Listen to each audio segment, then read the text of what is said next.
Hello student, आज देखेंगे class 10 math का अगला लेक्चर, जिसमें हमने 3.5 से कुछ क्वेश्चन आपको बताया था, जिसमें हम वज्र गुणन मेथड पढ़ रहे थे।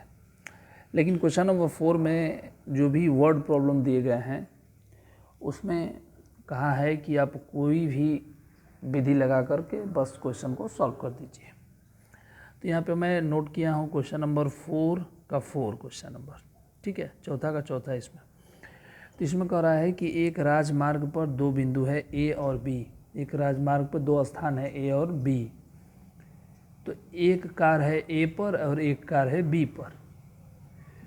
दोनों यदि एक ही दिशा में चलती हैं तो 5 घंटे में मिलती हैं। दोनों के बीच में 100 किलोमीटर का अंतराल है। पहला शर्त ये कहा है, और दूसरा शर्त कहा है कि यदि दोनों विपरीत दिशा में चलती हैं तो 1 घंटे पश्चात मिलती हैं। यहाँ भी आपको जानते हैं 100 किलोमीटर है,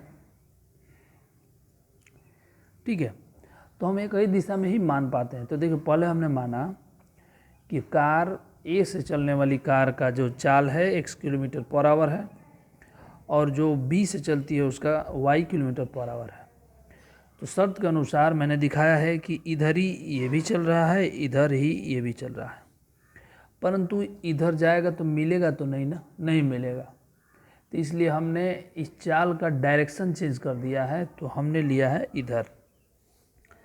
तो आपको मालूम होना चाहिए कि कोई भी जो चाल होती है, तो ये मतलब वेलोसिटी, वो होती है सदिश राशि, और सदिश राशि दिशा पे डिपेंड करती है। तो यदि एक साइड में प्लस है तो दूसरे साइड में माइनस होती है। तो यहाँ पे इधर मिलाना है, इसलिए हमने दूसरे साइड में किया और ये माइनस यूज हो गया, ठीक है। तो अब देखिए, जब मिलेंगी तो इसका मतलब दोनों मिलकर कितना किलोमीटर चलेंगी? 100 किलोमीटर। भाई ये भी आगे चलेगा, ये भी आगे चलेगा, कहीं ना कहीं मिलेगा। तो दोनों मिला के कितना किलोमीटर चला? 100 किलोमीटर। बोलिए, ठीक है, 100 किलोमीटर चलेगा ना, ठीक है। तो अब यहाँ पे हमें देखना है कि कैसे कैसे यहाँ पे नॉर्मली। तो समय दिया है कि 5 घंटे में मिलते हैं, ठीक है।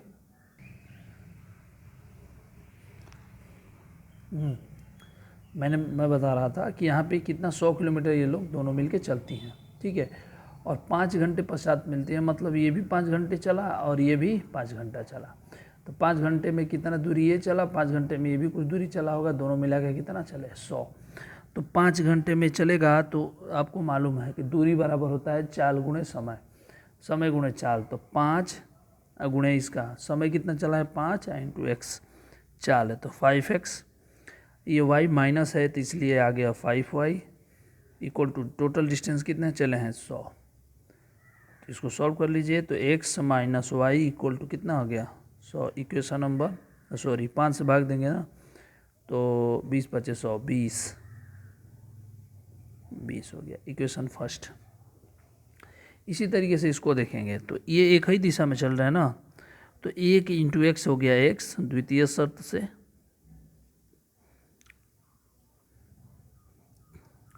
1 इंटू एक्स हो गया x, 1 इंटू वाई हो गया y इक्वल टू 100। समझ आ रहा है? इक्वेशन नंबर हो गया ये 2। अब आपको मालूम है विलोपन विधि सबसे बेस्ट है इसमें, इसको लगाने के लिए, इसको इक्वेशन को लगाने के लिए विलोपन विधि बेस्ट है। तो हम क्या करेंगे, देख रहे हैं कि यहाँ पे गुणांक, मैंने विलोपन विधि में क्या बताया था कि गुणांक सेम करिए और साइन को देखिए। तो गुणांक यहाँ पे तो ऑलरेडी एक्स का भी सेम है, वाई का भी सेम है, बस फर्क इतना है कि जोड़ना है या घटाना है। तो यहाँ पे देख रहे हैं कि y का चिन्ह अलग अलग है, तब जोड़ देंगे। तो इक्वेशन समीकरण 1 + 2, तो x minus y equal to 20, x + y equal to 100। जोड़ना है तो चिन्ह परिवर्तन होगा नहीं, y से y कैंसिल, यहाँ हो गया 2x इक्वल टू 120। तो x इक्वल टू कितना? 60 किलोमीटर पर आवर। x का मान किसी भी इक्वेशन में रख दीजिए। x का मान समीकरण 2 में रखने पर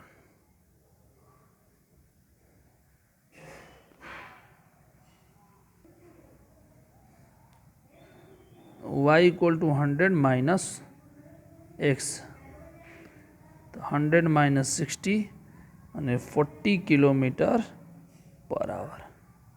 तो दोनों आंसर हो गया। एक कार 60 किलोमीटर पर आवर से चलती है, दूसरी कार 40 किलोमीटर पर आवर से। इस हिसाब से इस क्वेश्चन को, यहाँ पर मैं इस क्वेश्चन का बताने का रीज़न यही था, ये डायरेक्शन की बात। अब देखिए हम प्रश्नावली 3.6 पे चलेंगे, जिसका क्वेश्चन नंबर 2 हम बता रहे हैं। और भी क्वेश्चन हैं इसमें, और भी क्वेश्चन बताएंगे, लेकिन क्वेश्चन नंबर 2 को देखिए। इसमें सभी क्वेश्चंस ऑलरेडी इक्वेशन में बने हुए हैं। आप चाहें तो यहाँ पे भी आप गुणा भाग कर करके और इसको कर सकते हैं, परंतु हम ऐसे नहीं करेंगे। जो बाकी रूल अपनाएंगे उस पर, मतलब बाकी क्वेश्चंस पे, वही यहाँ पे भी लगाना है हमको। तो यहाँ पे देखिए मानना पड़ता है, थोड़ा छोटा करने के लिए माना 1/√x इक्वल टू मान लो a, 1/√y इक्वल टू मान लो b। ठीक है, अब बस अब डायरेक्टली यहाँ पे रखेंगे 1/√x के जब a रखेंगे तो यहाँ पे हो जाएगा 2a, 1/√y के जब रखेंगे तो यहाँ हो जाएगा 3b इक्वल टू 2। यहाँ भी सेम प्रोसेस, यहाँ भी सेम प्रोसेस अपना देंगे तो यहाँ हो जाएगा 4a 9b इक्वल टू -1। ये हो गया इक्वेशन नंबर फर्स्ट, ये हो गया इक्वेशन नंबर सेकेंड। अब हम विलोपन विधि इस्तेमाल करेंगे b वाले को बराबर करके। तो समीकरण 1 × 3, 3 से करेंगे तभी तो 9 होगा। अब +2, क्योंकि अलग अलग चिन्ह है तो जोड़ देंगे। तो 3 से कर दीजिए, 3 दूनी का 6a, 3 3 का 9b और 3 दूनी का 6। फिर 4a minus 9b equal to -1 जोड़ना है। b कैंसिल हो गया, 6 4 10, 10a, 6 में से गया 5। तो a इक्वल टू हो गया 5/10 मतलब 1/2। a का वैल्यू रख दो यहाँ पे 1/√x, sorry 1/√x equal to 1/2। तो √x इक्वल टू कितना हो गया 2, तो x इक्वल टू 2 का स्क्वायर हो जाएगा ना 4। x का वैल्यू आ गया। अब क्या करेंगे, अब पहले हम a का जो वैल्यू है ले जाके हम किसी भी इक्वेशन में रख देंगे। चाहे आप चाहो तो अब x का भी वैल्यू आप ले जाके यहाँ पे पुट कर दो और बाकी क्वेश्चन आप सॉल्व कर सकते हो। तो मैं x का वैल्यू पुट कर देता हूँ यहाँ पे। पहले b का ही वैल्यू पुट करते हैं। देखिए a का वैल्यू 1/2 है, तो हम रखेंगे कि a का मान समीकरण किस में रख दें, 1 में। 1 में रखने पर रख दीजिए 1 में। तो 1 आप देखिए क्या है 2a, तो यहाँ पे लिखेंगे 2 × a का वैल्यू है 1/2 प्लस 3b, तो 3b इक्वल टू कितना है 2, तो 2 हो गया। 2 से 2 कैंसिल हो गया यहाँ पे। तो 3b equal to 2 minus 1 equal to 1, तो b इक्वल टू 1/3। b का वैल्यू कितना है 1/√y इक्वल टू 1/3।